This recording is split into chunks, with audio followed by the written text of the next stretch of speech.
We don't roll on Shabbos, but we do drink.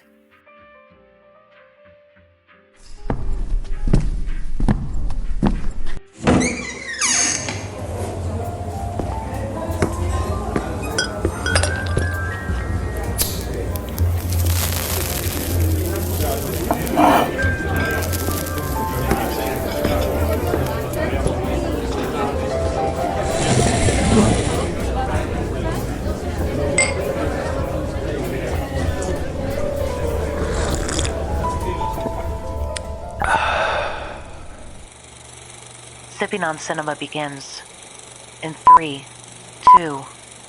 Hello and welcome to Sipping on Cinema, where we pull up a seat, grab a drink, and talk movies. We're your host, Bethanne Ciaccio-Tarpley and JRB, and now we sip. Give it a good sip. I need to hear. There you go. Oh, good evening. I was over accentuating and I almost spilled. That's not fair to you because, like, I haven't even started on mine, and technically this is my episode, and I'm like, but you're going to be the one to break the sip barrier. That's all right. I'm going to keep things interesting. I like it. There you go. Are you working on your new bottle, right? Yeah. This is a bottle of Jack Daniel's honey. I told you I was on a quest to find a sipping whiskey, and this one's got the best flavor, and it's really smooth. I think this was like the only whiskey I drank from like 21 to 24. So I'm just sticking with this for now. You know, sometimes you got to stick with the classics, man. Yeah. It's got a good flavor to it. Sometimes only that Smirnoff is going to hit, that Seagram. Okay. Mm-hmm. You don't know why. The buzzball, you don't know why. Yeah. It's just what you do. Okay. Yeah. I have, and I told you a little bit. My plan was to make a White Russian for this episode. Yeah. Obviously, and wear a robe, and I don't know, put a fucking rug on the ground, even though no one would see it. Just right. Ambiance. It would tie the room together regardless. Tie the episode together, even. Just tie this episode. Now our episode is going to become untethered, and it gives us a quest. It's okay. We got to find that rug. We got to find the rug. Maybe the rug will appear itself. Maybe the rug is us. No one. Oh, that rug gets pissed on. You remember that, right? Oh shit. Never mind. We're not the rug. Yeah, we're not the rug. We're not the rug. I might be Donnie. We'll get to that later, but yeah, no, I'm definitely not the rug. What are you drinking? So I have. You actually already told me what you're drinking, and I don't know if I approve of this one. Well, I gave it a new name too, as I was thinking. So basically, I was in a rush today. I went to Chick-fil-A. I have some leftover half-cut tea, and I've dumped some vanilla Smirnoff in it, vodka. Speaking of going back to the classics. And then I also have this banana pudding flavored moonshine. And that sounds good. I'm going to try it together, and then I'm going to tell you what I'm going to call it. So hold on. You got to take a sip of this. Okay. Oh, we're sipping separately. So separate sips. Mm-hmm. Oh, for listeners, it literally shocked her body. She just jolted. It wasn't as bad. It was a texture thing that threw me off. Why did you chase it with the moonshine? I didn't. I had a sip of this in my mouth. I wanted them to mix together, which was a very bad idea. Because you know that. Yeah. You know At that least you didn't pour it all in curdles. It didn't do that. Ew. Don't you know that one drink where you add like cream? Someone knows it. Someone knows it. Alexis is nodding her head. It seems like our producer knows it. Yeah. So I was afraid of that, but it wasn't as bad as I thought.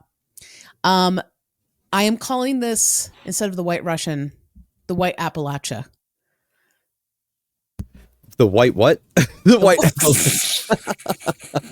Irish car bomb is what our producer is saying. Yes, that is correct. Irish car bomb. So instead of the White Russian, this is called the White Appalachia in honor of West Virginia and the moonshine and the sweet tea and the vanilla vodka Smirnoff. All right. I mean, I don't know if it's a good drink, but it's a good name and I like it. You know what?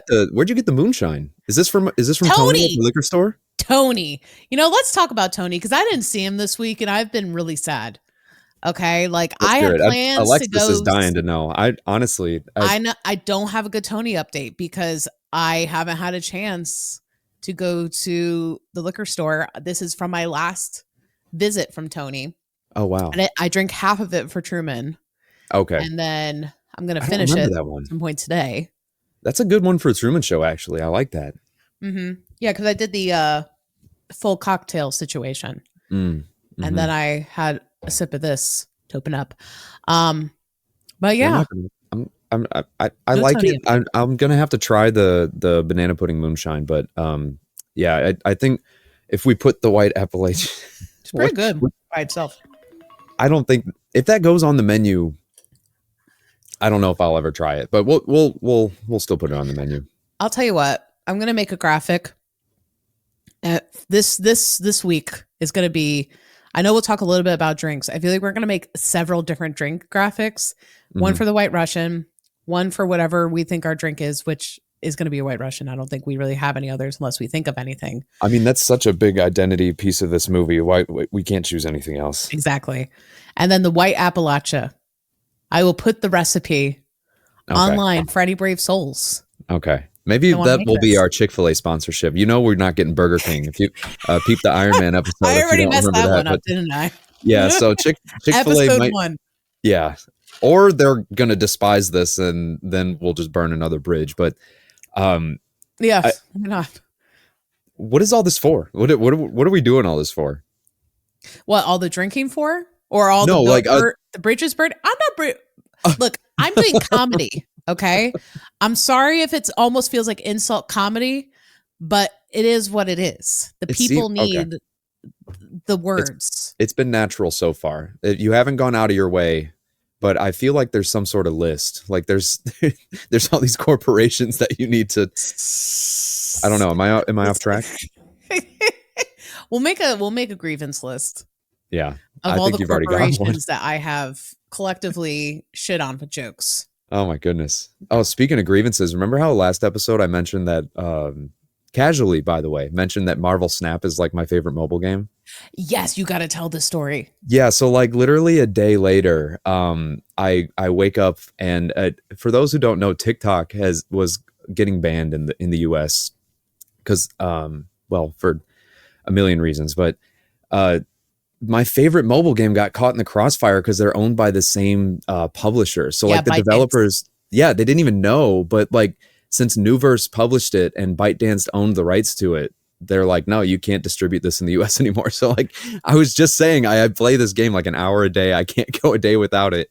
And then I was forced to figure out how to go without it. The answer was just a VPN because you could play it anywhere else in the world. But yeah, I was like so shell shocked for like a day and it's already back and they've like given players like a ton of rewards for it. But I was spiraling similar to how Truman did in Truman Show. I was like, I had like no sense of purpose. Like he's on a boat, man. You can see this somewhere. This bottle's almost empty. I was not doing well. So it luckily it's back. I'm doing fine. But like it is really funny that as soon as I openly admit that like that game has such a stronghold on my life, it disappears. So that was fun. Also, because I texted you when it went down and how I found out. I was driving with Josh. I don't even know what we were talking about. And he goes, yeah, like a game got blacked. I was like, oh, what? And he says, you ever heard that game Marvel Snap? And I was like, oh no. I'm like JRB's he's gonna have a hard time today. Meanwhile, I'm just in the corner, just rocking back and forth, hugging my knees. Yeah, no, it was not a good time. I really had the rug pulled out from under me, but nice. There we go. That wasn't even on purpose. That was nice. Want to talk about some rugs? We're going to talk about some rugs. We're going to talk about the big man at the bowling alley, the Big Lebowski. Okay, so for those who are not familiar with this film, and I will say after listening to this episode, one, if you're listening to this episode, please go watch the film before. But if you like to live on the side of danger and you want to listen to this episode first and then go watch the thing, who might have this is going to make probably the least sense out of anything we've recorded so far. It really is true because the movie itself doesn't make sense. Yeah, but we'll talk more about that. But today we're talking about the Big Lebowski, and it is a stoner loner who is mistaken for another Jeffrey Lebowski and who suffers the consequences for the mix-up. When the real Lebowski is confronted, he hires the dude who is Jeff Bridges, who's also Jeff Lebowski, to deliver money in exchange for his kidnapped wife, played by Tara Reid, which I always thought was interesting. Oh, now, yeah. I know It's it's funny. like a weird I never placement. realized his name was Jeff in the movie because they always just call him the dude. He Yeah, got to use his own first name and they never actually say I it. mean, I'm assuming this now. I'm assuming this and double thinking it, but it has to be like because they're looking for Jeffrey Lebowski. Yeah, no, I when they said that they got the wrong Lebowski, I mean, it's not like they only looked at his last name, right? There's got to be more Lebowskis in this world than just one. Right. Yeah, no, it had to be that he had the same first and last name. Yeah, definitely. Well, as we were kind of mentioning with, this movie not really making sense, I truly believe with my whole heart that this film requires a minimum of 2 viewings to fully understand it. Yeah. Because when I first saw the film, I watched it by myself. Okay. Uh-huh. And at the end of it, I was like, what the hell did I just watch? Yeah. And then I watched it with my brother, with my husband, Josh, and we were laughing hysterically. It's like the film clicked because I was with people. Yeah. I don't know. That's funny. I had the same experience. I watched this movie for the first time by myself, and it's not that I didn't like, I liked it, but I think a lot of it just went over my head because I was just kind of, I think I was probably half watching, but they just kind of let things play out how they do. And there's not really a lot of exposition. It's just, you meet the dude and then things start rolling. But then when I put it on with Alexis recently, I started picking up on things where like it was only because I had already seen it once and knew these characters. I was like starting to get a grasp for like what they're about. 2 viewings at least. Yeah, it's a 2 viewing film, and it's also like I think we'll get more into this about this style of filmmaking that I think the Coen brothers have that they dedicate some films to. But it's something about having that crowd and these one-liners. That's what makes this movie is the one-liners. Like now it's one of my favorites, and there ain't a month that goes by that I'm not saying something like, well, they're Germans, of course they're nihilists, or, like, you know what I mean? Just like Donnie. yeah. There were a couple things in this that like they don't age super well, but I think like that also makes it funnier. Right. I think Walter in particular has a few lines where like, oh my God, my favorite line is this isn't Nam, this is bowling. There are rules, I repeat that one a lot. And the Donnie, stay in your lane. Like the one with, anyway, I could talk about that film all the time. But before we go into my unabashed love, JRB, the question of the night, and you kind of already answered this, but does the rug tie the room together? Truly. Yeah, totally. The rug absolutely ties that room together. I mean, without it, it looked so bare, but like the rug really just, it gives the room an ambiance where it's like, there's an artistry to his, laziness, if you will, like he's got some style, even though he's the dude is really kind of just laid back and couldn't really care any less about how he appears or maybe even how he smells, but that rug kind of helps say that, it's like it without it just kind of looked like, a junkie's apartment, but it gave him that, little bit of grace in feng shui, if you will. I like that. Yeah, that's interesting. And let's move on to the Meg segment, because I think this kind of ties into it. And I'm calling this segment "The White Russian is Hitting," because we're going to talk about questions that stoners and drinkers would be discussing while in bliss, drinking a White Russian or smoking something. I like that. Because I want to talk about the cult classic appeal of this film. Yeah. Because it cannot be overstated. Like this, apparently Big Lebowski people are called achievers, and I didn't look up why. And I don't necessarily know if there is a reason when you think about it, because achievers? That's kind of what he doesn't do, though. I know. The only thing he achieves is bowling. Yeah. Yeah, that's interesting. That's like that. I would almost think they're like underachievers. Maybe it's ironic. Yeah. Maybe it's like, ironic. Yeah, it's got to be, because like he doesn't really get anything done ever. Yeah. But, like all these achievers come together once a year in Kentucky, the white Appalachia drink is served, I'm sure. Yeah, totally. To go to Lebowski Fest, which I've seen pictures of, like Jeff Bridges has showed up, Julianne Moore, like the cast just goes there and hangs out and talks about the film. Oh, really? They've been doing this for like years. Oh, like, so like the actual cast is involved? Yes, they just show up. Oh, that's cool. I didn't realize it was like, I thought it was more so just people who love the film, but it's people who are actually involved in making it. Yeah, they're in on it.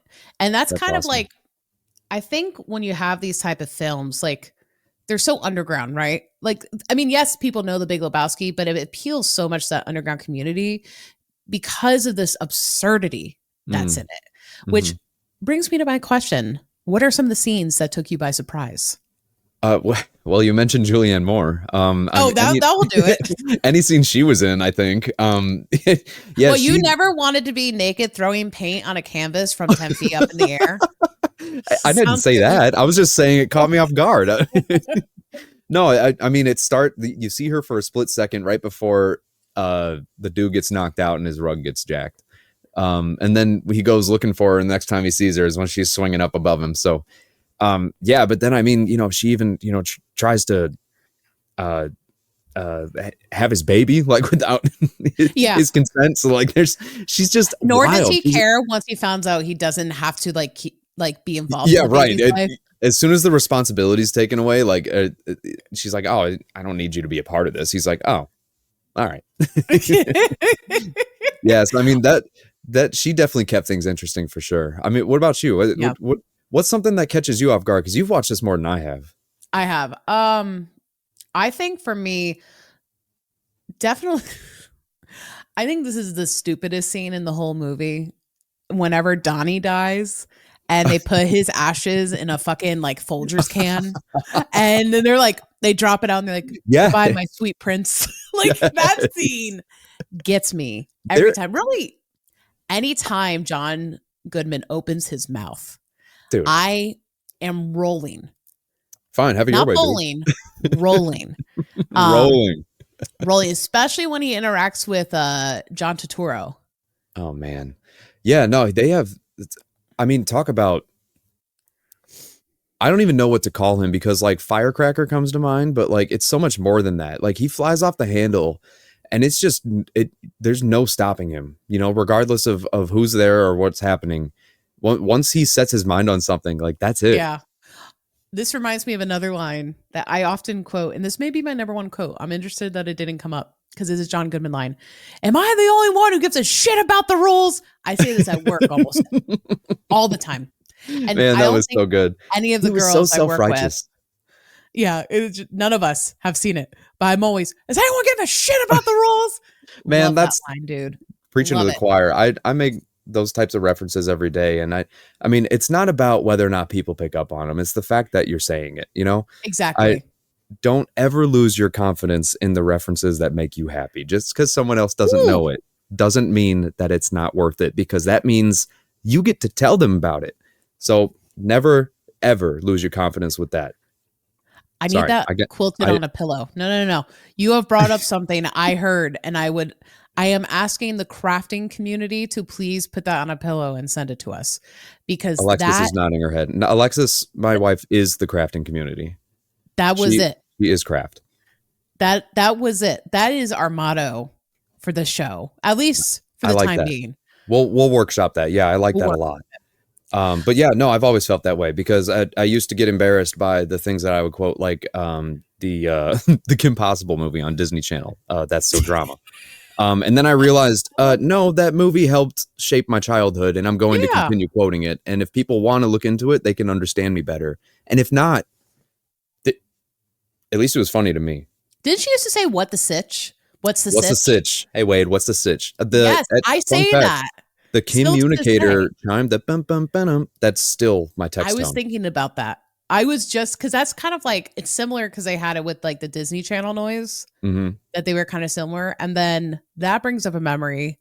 Did you ever play the Naked Mole Rat game on Disney.com where you make nachos? Disney and Channel games online. Mole Rat is making nachos. Yes. Ooh. Yes. I got Oh some my high god. scores on that sucker. That reminds me of the Lilo and Stitch one where there was the sandwich making guy and you would just run around trying to catch all the Oh sandwich yeah, like ingredients. Diner Dash. Yes. Oh Yes, my god. Disney Channel games on the website. Uh oh, man, that was where it was at. man, that was the times, and I think this is a perfect segue into another topic: nihilism. Uh,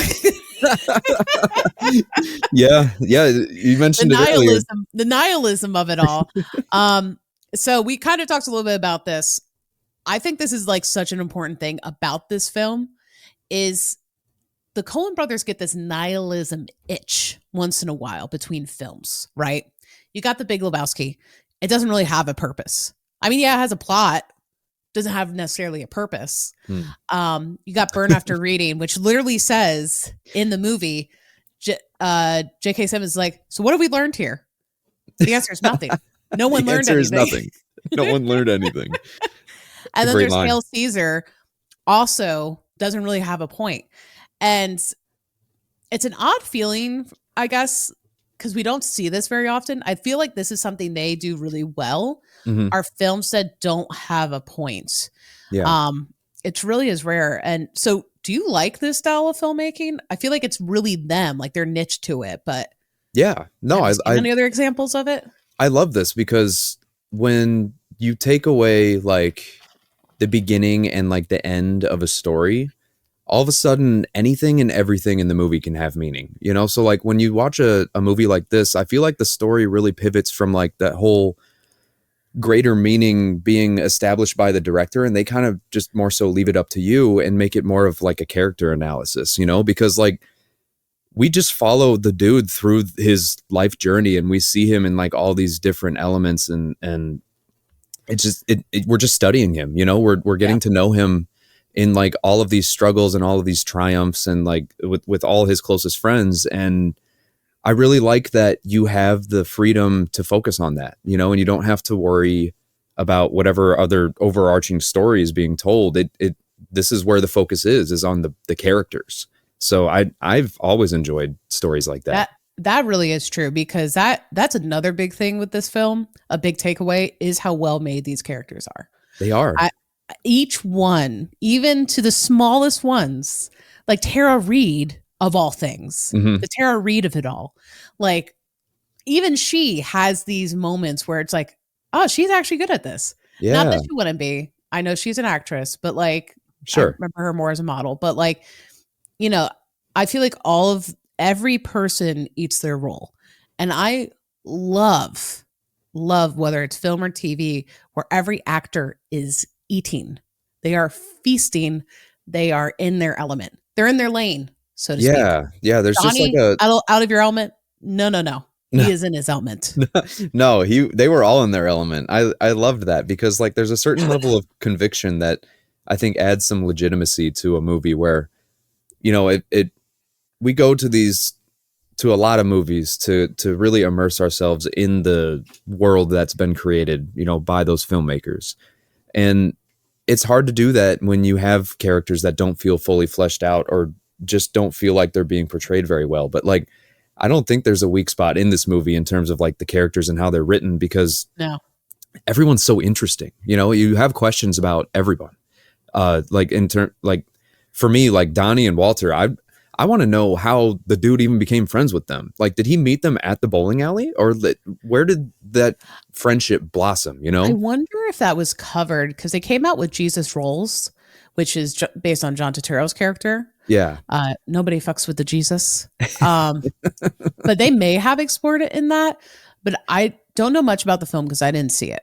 Which I feel like I looked it up to see if like there was any continuation to this, because I feel like with the era that we're in, you know, any movie made pre 2001 might have a sequel by now, you know. We were just kind of looking up like what else they've done, and we saw that and we're like, that kind of feels like Borat 2, you know, like where it's like, do we really need to watch that? That's really a trend. It's like, if I see a reboot of something. No, that's Sacha Baron Cohen, sorry. Except for Spider-Man, that's been, I think, the only successful reboots continually.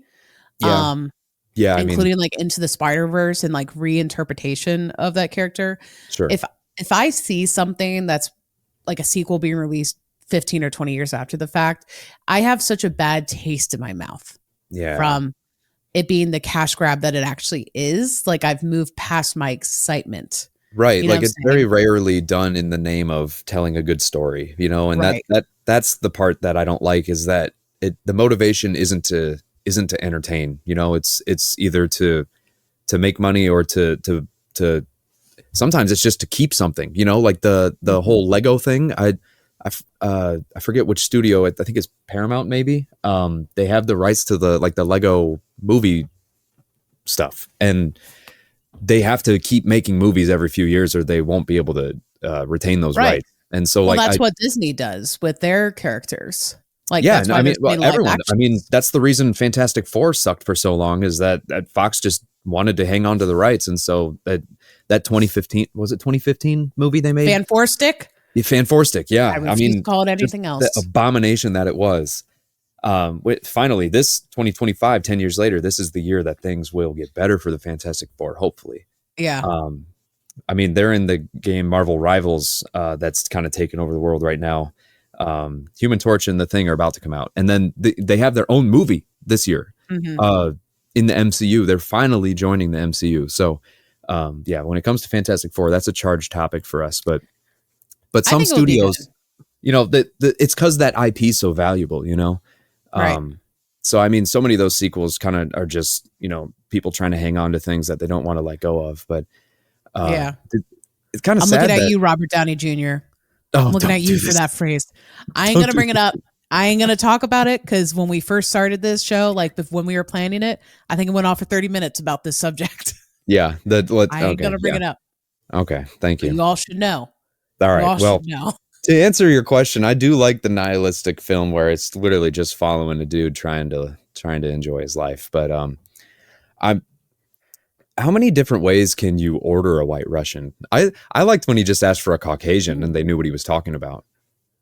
That's a good question. I think I counted at least 4 different ways he'd ordered a White Russian in this movie. But I mean, he was acting like the White Russian was already popular. Yeah. This movie kind of established the White Russian. Executive producer Alexis, can I put you on that? Because I would really love to know the answer of that. Because we're going to talk about the White Russian, because I feel like that is its own character in the film. It is.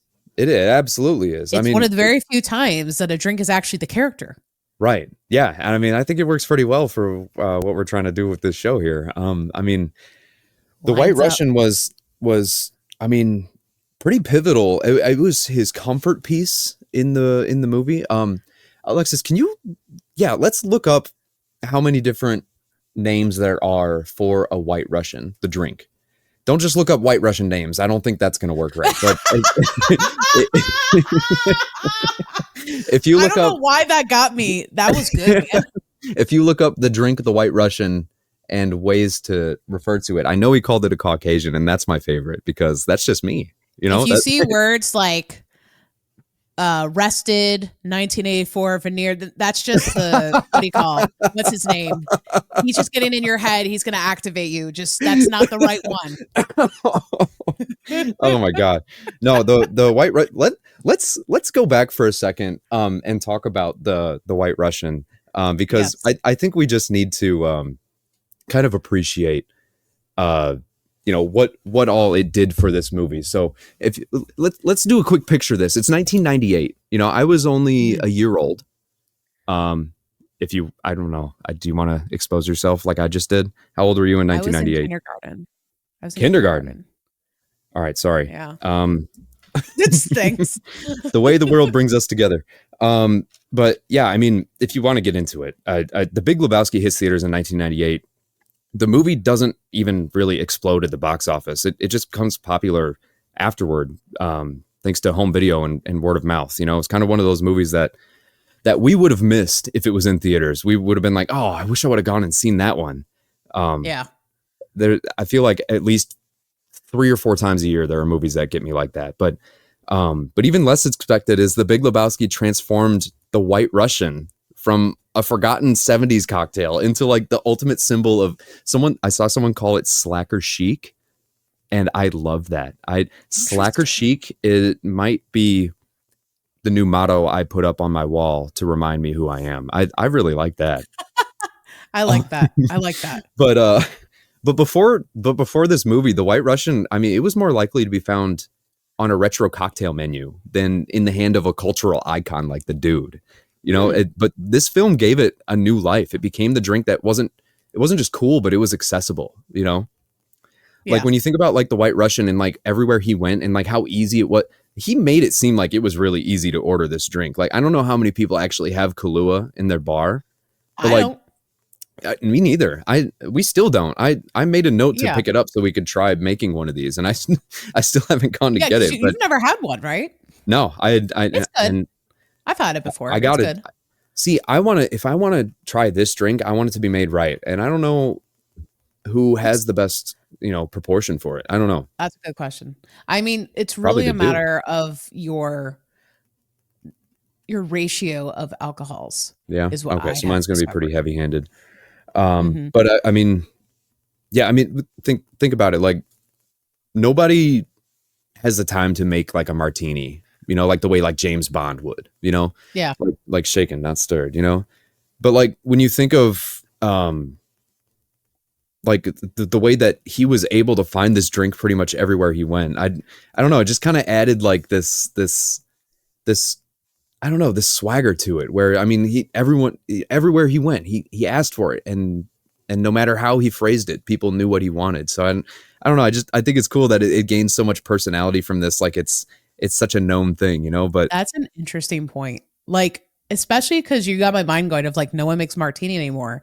Like, how much has American, at least I'm gonna say America because of how like fast paced we are, how much of our like drinking styles have changed? Yes. Because I'm gonna tell you, like, I'm still 22 in my head, and I'm throwing vodka in with some kind of juice, and I'm moving on. Like, I'm moving exactly, on. Right. You know what I mean? Simplicity, like, right? Accessibility. Yeah. Or like now we have readily mixed drinks, so you just need to add the alcohol. Like, I feel like drinks like the White Russian are like an art form. A lost art. It is a lost art. Yeah, I like that. It looks like our producers found alternative names for the White Russian. Okay. My favorite on here is the Blonde Russian, made with Irish cream. That's a cool variation. And the Anna Kournikova, which I'm pretty sure is a tennis player. No, is it? And she makes that you make it with skim milk? Score. What? Do you know who that is? No, I'm thinking of Anna Karina. Sorry. Oh. I'm getting my Annas mixed up, right? You call that one a skinny White Russian. You make it with skim milk. Ooh, or there's a white Cuban made with rum instead of vodka, or a black Russian, vodka and coffee liqueur. If we're going to make a black Russian, I would want that for like Donnie Darko. I think that would be a good pairing. Like we'll come back to black Russian. I like that one. Vodka and coffee liqueur. That sounds good. And a dirty Russian, a filthy Russian with chocolate syrup. I like that. Filthy Russians. Nothing changes. Yeah. Filthy American. Oh, that's good. I like this. Okay, so there's a few different names, few different ways you can make this, it looks like. So not a lot of different. I think the dude probably checked off all the names, but there are some variations we could make to keep things interesting for sure. Yeah. I was reading that like there were liquor stores that were like running out of Kahlua when this movie, like once this movie started gaining popularity. I believe it. I wonder like when they started noticing, because if this didn't do that well in theaters, then that wouldn't have happened until later. Right. Probably. Yeah, I don't think it really hit its stride. Does anyone remember? Can anyone picture themselves in 98 when this came out? Had to have been the early 2000s. Would have been like turn of the century. Maybe it was how people were coping with Y2K. I do have a friend that says in college that her dorm mates and her would have Lebowski nights where they would pour Kahlua into milk cartons and watch the movie. Oh, that's intense. That's cool. I mean, we used to do, me and my brother used to do Christmas Eve. We would do Big Lebowski nights and make the White Russian drinks. Oh, I love that. Yeah. It was like a family tradition for you. That's cool. It was a little family tradition we used to do. Wait, so how long have you been watching this movie then? Probably not until like 2016, I want to say. Oh, okay. It was the first time I saw it. So it's not like that's almost 10 years ago. I know. But like I said, it Crazy. was the second showing that really made it my favorite film. Like one of my favorite films, I would say. Yeah, no, I mean, if you're going to watch this movie and you're watching it for the first time, if you're watching it for the first time because of us, first of all, thank you. But Oh, also, yeah. if you've only seen this movie once and you're listening to us talk about it and you're confused why we love it so much, just go back and watch it one more time. You know, even if you're just putting it on while you're like doing laundry or something. Oh, Yeah. I got to finish the laundry. I just remembered that. Oh, Josh is folding laundry right now. He's a saint. Man, I started that really early today and I still I didn't was finish going to it. watch Tulsa King and fold laundry, and Ooh. then a bunch of stuff happened and I couldn't get around to it. I have an extra question that has come up in my brain as we've been talking, and it's about the history, if you will, of cult classics. You know, because we talked about, you know, the definition of cult classic, as we've kind of discussed, is something that didn't pick up its stride until after the fact, after it's been released. And do you think, and there may not be an immediate answer to this, do you think that cult classics and their rising to status, so to speak, has changed because we don't do physical media anymore? Because everything's streaming. Ooh, that's a good question. I would say, if anything, it probably makes things more accessible now because there's a higher chance that you're going to have a subscription to Paramount Plus than there is that you're going to pick up a $5 DVD at Walmart. You know, Right. As much as I hate how spread out and convoluted everything has become with the streaming game and how my favorite movie might be on one service this week and another service the next, I do think that it's given people a greater chance of finding the things that they love.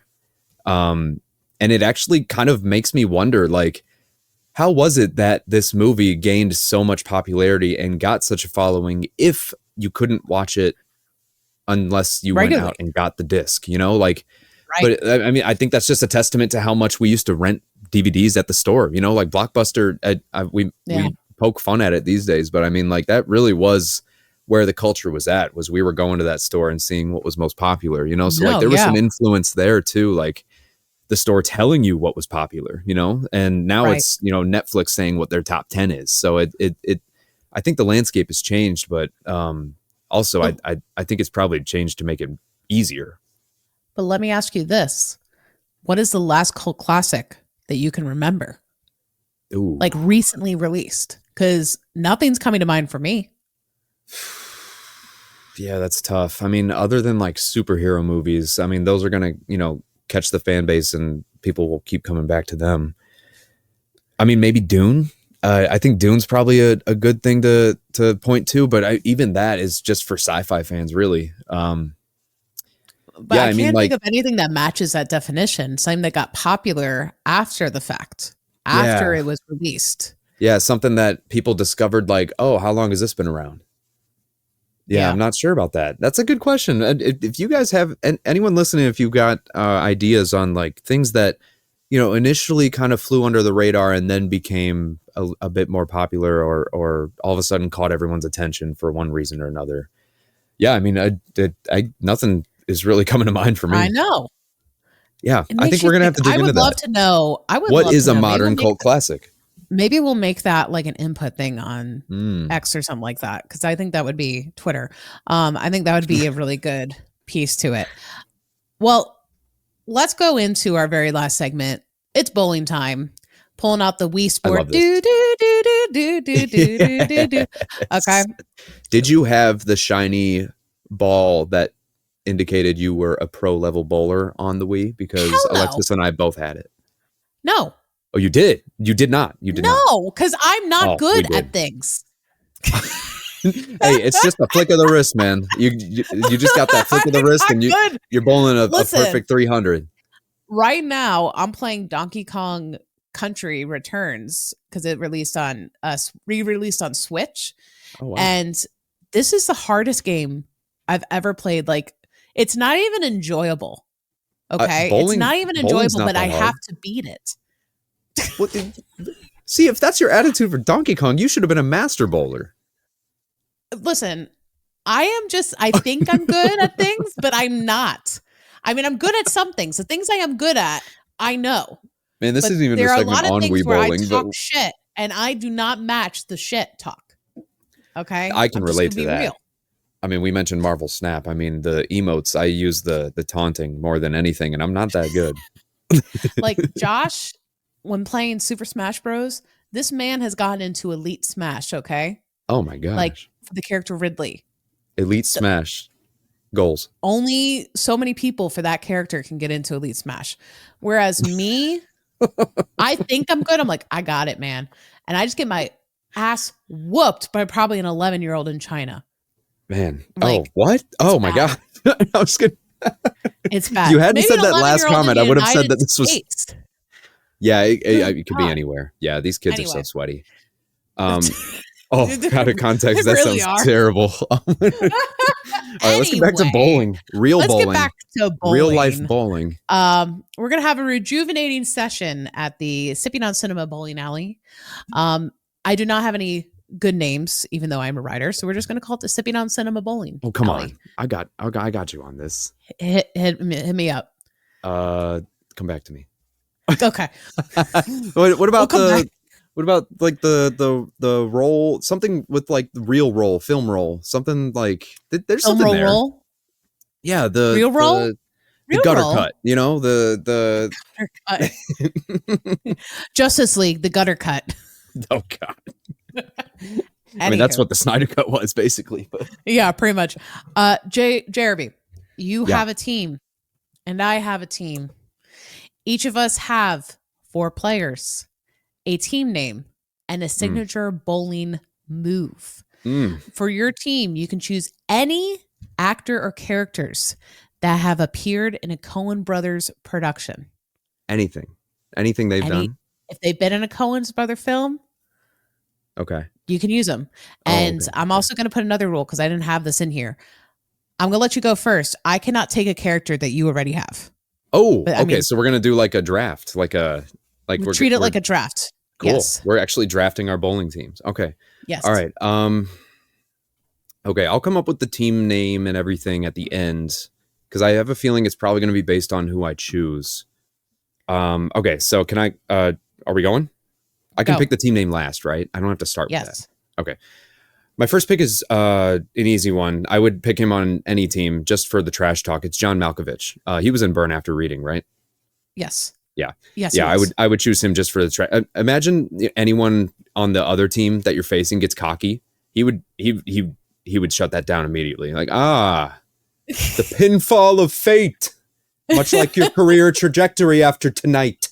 You know, like he would be golden at that. So I would have to take Malkovich. Yes. You always need a good shit talker.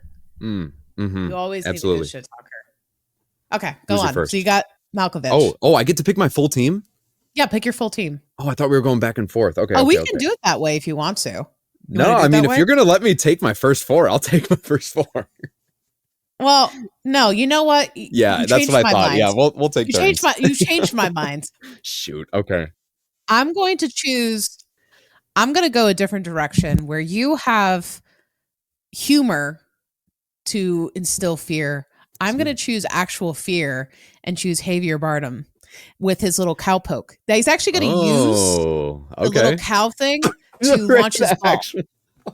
Okay. Oh my gosh. Okay. He's using actual violence. Ball, can you go right here? Right. And you're going to get posed and then he's going to go. And that ball is going to be like a pool thing. It's going to go. Oh, I thought he was going to use the poker on the opponent. Okay. I like that a lot better. Well, that too. I mean, he could threaten that. Yeah. Okay. We all right. I mean, that's certainly. You should be scared. That works. I like that. I'm scared. Now I feel less confident letting John run his mouth. All right. Who's next? My next pick. It's got to be Sam Elliott. He was in this. He was in The Big Lebowski. He was also in The Ballad of Buster Scruggs, which I know is a Coen Brothers movie. I don't really like that one, but Sam Elliott is good in anything he's in. I would pick him for the cool hand and the cooler mustache. You know, imagine he's like, you got John Malkovich talking mad shit over here, but then Sam Elliott, he's keeping your team cool. You know, he's like, just keep your eye on the lane. You know, the rest, that's just noise. I would need him in my ear while John Malkovich is in everyone else's ear. I love that. Okay. Here's my next one because I feel like I need to grab him before anyone else takes him. I got to have Walter. Yeah, you're have the other talking big actual boy on the violence. There you team. go. He's bringing a gun. Javier Bardem's bringing a cowpoke. Like You're literally just drafting an actual attack team. This is terrible. This is literally what's that movie with Sylvester Stallone and all the old fuckers in it? Oh, the Expendables. Expendables. This is the Expendables version of bowling. Expendables of bowling. That's great. Yes. Oh my gosh. Pin that. Maybe that'll be one of my names. But I gotta take Walter. It's that combo of the shit talking looking for, but he's not shit talking. He's actually delivering threats. Yeah, no, he's more than a talker. He's gonna follow through with it. We saw that with the car that got absolutely smashed. Exactly. Oh my! I like that name, the Expendables. I like that. The Expendables. Oh, that's good. That's good. I like that. In here, Expendables. Okay. All right. Well, I'm switching gears. For my next pick, you know I've got this theme of team morale. So my third pick's got to be Haley Steinfeld. She was in True Grit. Her ferocity, her team spirit, you know, and also I'm secretly drafting her because I would hope that her fiance Josh Allen will also be there. Quarterback for the Buffalo Bills. That would be pretty sweet. But you know, that she'd give like a playful, kind of cheerful, encouraging kind of vibe that I would need, that would complement the other two pretty well. You know, she's got that feisty. Is she bowling with her good arm? Because remember, in True Grit, she only got one arm. That's a good point. Yeah. So am I drafting the actors or the characters? No, the actors. Okay, then yeah. Now she'll use her good arm. She'll use her good arm. Okay, good. Yeah.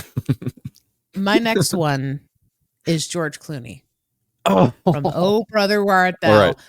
Also a movie we will be talking about on this show, I guarantee you. It didn't make my top 3 list, but it is up there. That's good. George Clooney in general, you need a smooth guy, right? In the Expendables, you always have that one smooth talker. Mm-hmm. Okay, the one that kind of gives you a little wink and nod. Yeah, and tells you everything's going to be cool, and then they just kind of, you know, all of a sudden they're just like the best thing ever, and they've been playing you this whole time. I like that. That's man, your team is pretty smooth, and like intimidating. Like everyone you've picked so far is like, they've got this aura to them where like you don't want to walk up to them and start any trouble. It's true. It's what we do. All right. Well, then I think I need someone who's going to be like kind of the same vibe, like just kind of standoffish a little bit. I'm actually I'm kind of shocked I got this last one. I'm gonna pick Nicolas Cage as my final pick from The Rock, and that is a good pick. I haven't seen Raising Arizona, but they did that too, and I know he's in that, but. I mean, you know, he would treat this bowling tournament like it was Hamlet, you know, like that man. I guarantee you, he's like a Jim Carrey. He has some secrets. Yes. And I'm not talking National Treasure. This man got some real fucking secrets. Okay. Yeah, he's good. A Coppola. He's got some shit. He is literally a Coppola. Yes. He's a Coppola. And so I guarantee you, he may be this like master bowler, but he's going to be quiet about it. Yes. I'm going to tell you his every move. It's an art form. It is. I love it.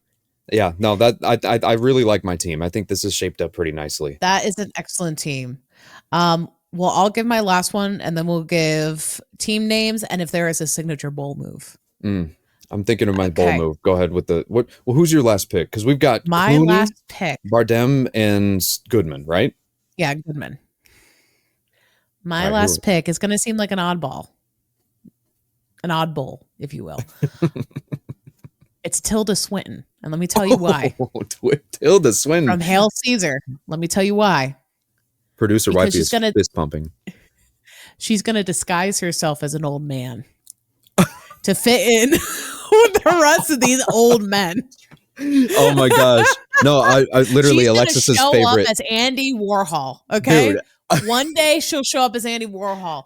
The next fucking day she's going to show up as, I don't know, Paul McCartney. The next day she's going to show up as John Malkovich #2 and confuse the hell out of anything with a bald cap. I mean, if anyone can pull off bald, it's Tilda Swinton. Doctor Strange is one of Alexis's favorite movies ever. Anything. And I love her as the Ancient One. Oh, perfect. She's great. Tilda Swinton. Wow. So your team is seriously so intimidating. If I saw them roll up to a bowling alley, we might have to forfeit. I mean, that is the They don't call us the Expendables. Expendables for nothing. Yes.